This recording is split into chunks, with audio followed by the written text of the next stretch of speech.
Welcome back to the show, everybody. Check out these headlines we got for you. Gary Gensler in the hot seat. We're going to talk about it. We got a few lessons from David Schwartz. We got Stuart Alderoty's Ripple Legal General Counsel. We got the Mastercard and Brooks Entwistle from Ripple. You're going to want every single bit of that, I can tell you. Bank of England. We got stablecoin, ACH, Fedwire, Swift, Visa, Mastercard, and the XRP ledger. You're going to want that as well. Ripple Kuwait Financial House. We've got Ripple new license. We need to talk about what that could be. And we're going to talk about this. XRP, $30. Somebody roll that beautiful intro.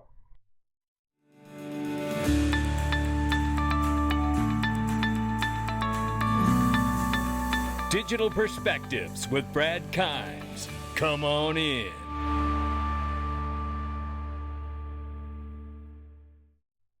Welcome back to the show, everybody. You can follow us on TikTok, YouTube, Twitter, and Facebook for exclusive content. Right now, $827 billion market cap for crypto. A lot of money missing from this space, ladies and gentlemen. Bitcoin, 16,000 plus. We see 1,100 plus now for Ethereum, off by 9.4% on the 7-day. XRP right now, 37 cents. We're up 4.9% on the 24-hour. We will keep an eye on it. Ladies and gentlemen, let me tell you, if you haven't done it, go to digperspectives.com, digperspectives.com. It's my brand new website. You can click right here on the Digital Perspective Mastermind group. There will only be 200 spots, ladies and gentlemen. I am starting a private membership group, and this is what it's going to look like right here. I have it set up. The benefits are full access to private Telegram, weekly live streams that only you get, private groups and lessons, which there are some in there now. And there's limited slots. You'll get one-on-one, 2 one-on-one 15-minute private sessions, or you can do it a combined 30 minutes with me. You can also get a VIP meetup in Las Vegas in 2023. What are we waiting for, ladies and gentlemen? And this is what it looks like inside this group here. And there are many different things that I am very excited to drill down on, like altcoins, DeFi, NFT, Metaverse, and obviously Ripple, XRP, and mindset for people who want to really just take themselves to the next level. We're going to make sure you got the right tools, whether it's for crypto or wealth creation for you. This is going to be an amazing group, ladies and gentlemen. Don't mess around. Go to the website, click that Digital Perspectives Mastermind on that tab at digperspectives.com. Link is underneath the video and in the comment section. Don't mess around. Limited slots. You're not going to want to miss it. Let's start right here. SEC Chair Gary Gensler faces a growing political problem. He has shrinking number of allies in Washington. We talked about this with the recent elections that took place, that he was going to fall out of favor in Congress, and that is happening as we speak. And I look forward to him being called to carpet to answer a lot of his approach to the crypto space. Stuart Alderoty reminds all of us, based on a Jeff John Roberts tweet here, and you're not going to see his tweet because Jeff John Roberts has blocked me. I wear it like a badge of honor, ladies and gentlemen. But Stuart Alderoty says, to be clear, the SEC hasn't labeled XRP a security, nor does it have the power to do so.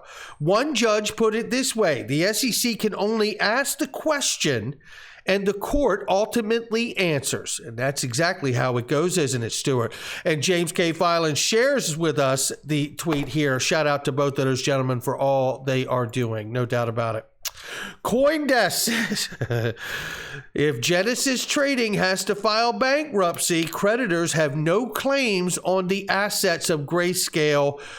This is good news because it is ring-fenced from failures within the parent company, DCG Company, or DCG Group, which is Digital Currency Group with Barry Silbert. So I think that's an important thing to understand there, that the assets are safe. We're not going to at least see another repeat of FTX.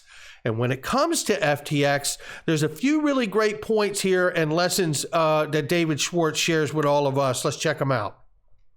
There are a few lessons that should be learned from FTX fiasco, but there's one important lesson that is really pretty obvious in retrospect, and that I can say with total confidence will not be learned. He says here, if you hold billions of dollars of other people's money for indefinite time periods, the temptation to speculate with those funds is irresistible if there aren't verifiable checks that make such risk-taking virtually impossible. Nothing else will be sufficient. Regulation that punishes after the fact won't catch it.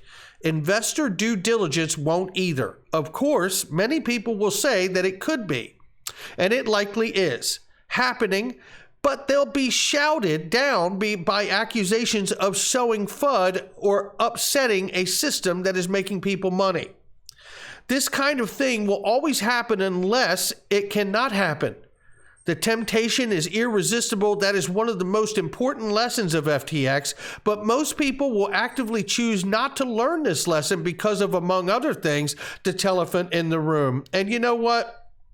And here's the thing that really gets me, and I think this is a good point here. The gentleman underneath says here, the music stops when one gets caught. Pretty much all big institutions do this kind of shady stuff to a certain extent. They just don't get caught.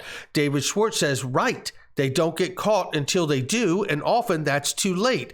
That's why for things where the temptation is so or just ridiculously high, like indefinitely holding billions of dollars of other people's money, only protections that make this nearly impossible are sufficient. And I tell you something, Crypto V shouted out exactly what I was thinking as I got done reading this thread, and I'm thinking poli-sign, you know? But now that's institutional custody as I understand it. But you know what? They could have solved that problem for an FTX, so the temptation wasn't there.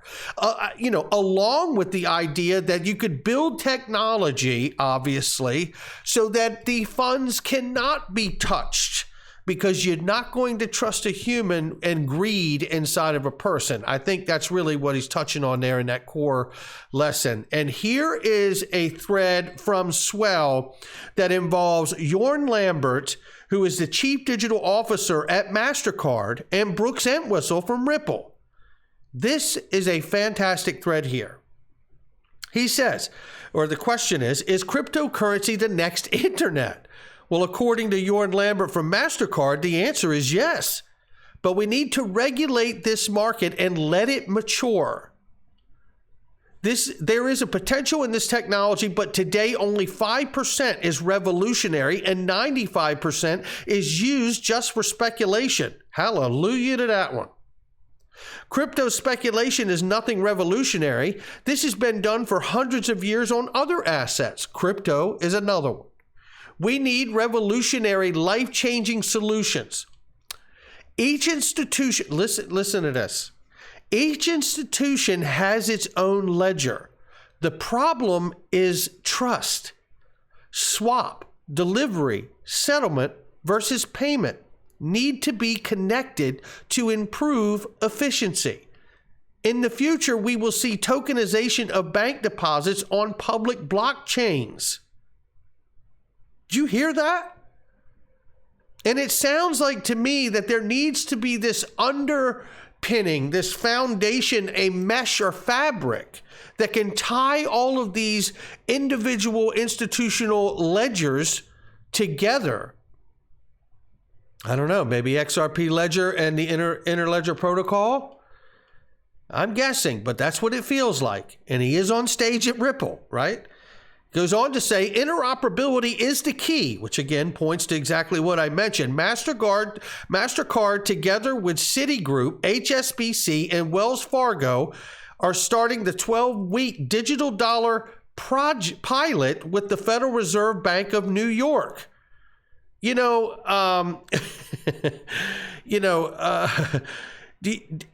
Look, is it speculative that Ripple or the XRP ledger is being tested along with this? Yes, it is very speculative. Yes, absolutely.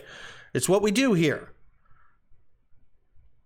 And the fact that this gentleman is saying these things and bragging and about announcing this pilot at Ripple's Swell event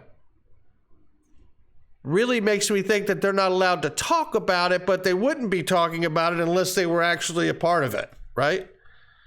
Doesn't really make sense to have somebody come and speak on something that's happening that's really great that you're not involved in now, does it? Bank of England deputy governor says the UK might need a digital pound following the FTX collapse. Oh, is that what really takes you there? Oh, God almighty.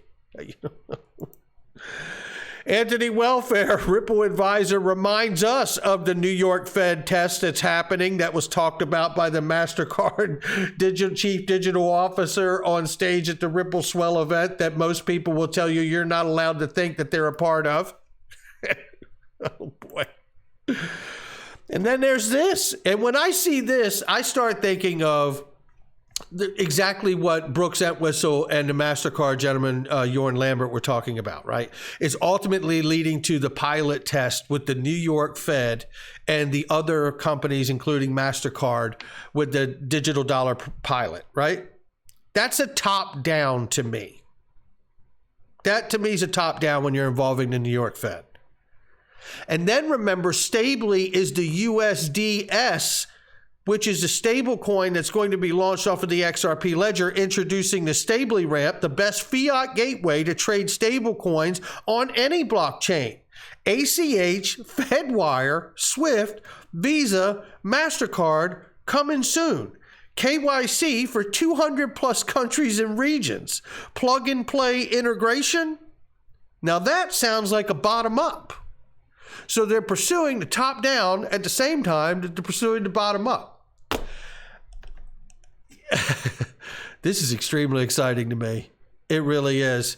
And then we add this in. It was just Rat the Common's a great researcher, influencer on Twitter. You should follow him if you don't.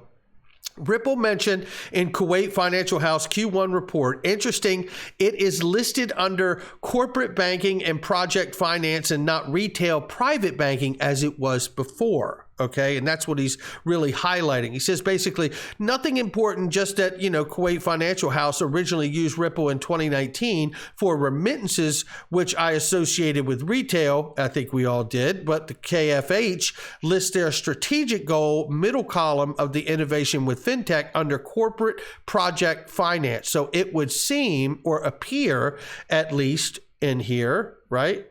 You could see, right, that may have expanded in its use. So we'll keep an eye on that as well. But we know that Ripple has announced record growth, successful on-demand liquidity technology. We know this.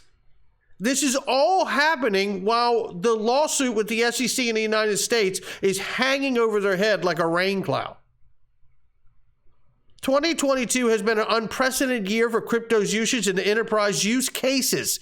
This is the key, ladies and gentlemen, because I believe coming out the other side of all of this downtime we've been in, and I believe me, Tether, I think, is really going to be the bottom. This crypto market does not have a bottom until we understand how the U.S. government truly feels about a private company offering a digital dollar without showing anyone, since they've been in operation, what their books say and the reserves to back it. Keep that in mind.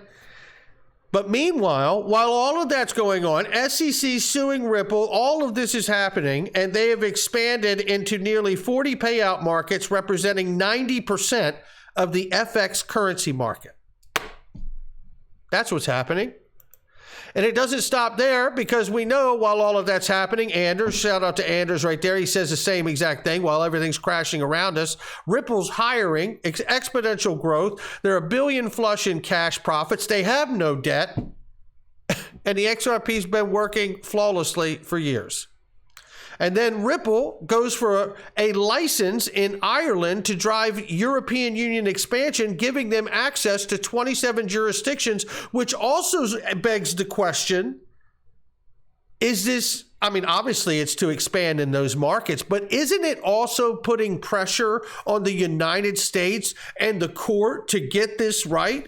Because they do not need the court's opinion to use it around the rest of the world. And this is an obvious point of that right here. And could it also mean that Ripple could pursue this VASP, right? which is a virtual asset service provider license, along with an electric money transfer license.